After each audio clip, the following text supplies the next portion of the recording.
in light of this, can I remind all members of their data protection responsibilities and ask that you ensure that during the meeting you do not share any personal or private information that may be shared with you by constituents.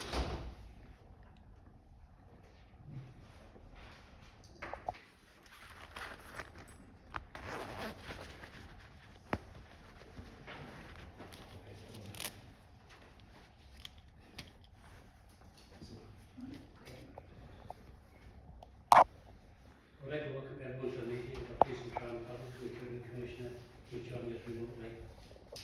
It's even in the room and any member of the court present for watching the live stream at home.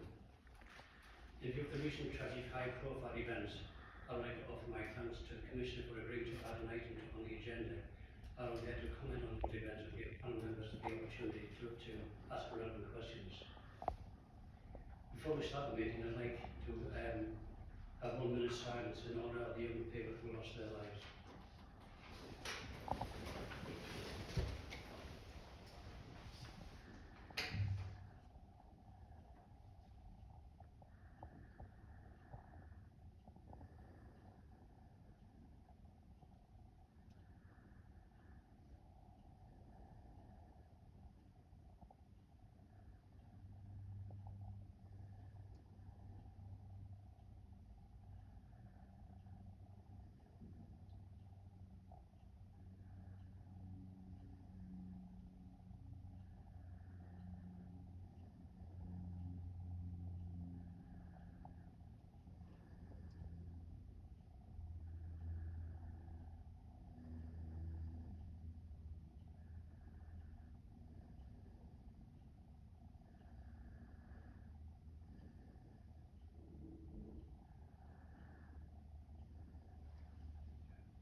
Thank you.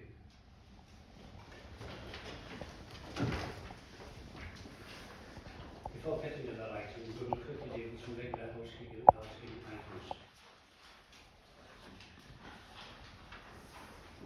Have we received any apologies? Yes, Chair, we've received an apology from Councillor Murray, Councillor Long and Councillor May. Thank you. I'd just like to look at Councillor Murray, the absence today is due to a recent period of hospitalisation after bad fall, which is now recuperating from. On behalf of the panel, I'd like to pass on our best wishes to Councillor Murray for a speedy recovery. Is there any declarations of interest? No, none received. Okay. Our next item is the minutes of the previous meeting.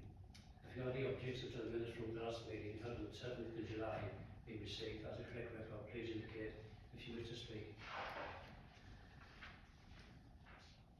Okay, no objections, thank you. As there are no indications to speak an objection to be recorded, and the minutes are agreed. The next item is a statement from the Commissioner. We were all shocked by the tragic events at Southport just over a month ago, and also by what happened in the wake of that tragedy.